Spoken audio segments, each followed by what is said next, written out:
தங்க நிலவே நீ இல்லாமல் தனிமை காண முடியுமா? நீ இல்லாமல் எந்த வாழ்வை நினைத்து பார்க்க முடியுமா? கண்கள் பேசி கலந்து வாழும் குடும்ப வாழ்க்கை போலவே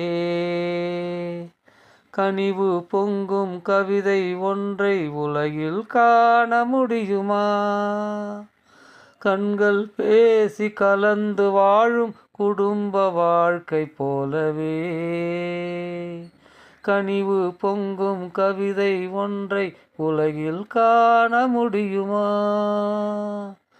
தங்க நிலவே நீ இல்லாமல் தனிமை காண முடியுமா? நீ இல்லாமல் இந்த வாழ்வை நினைத்து பார்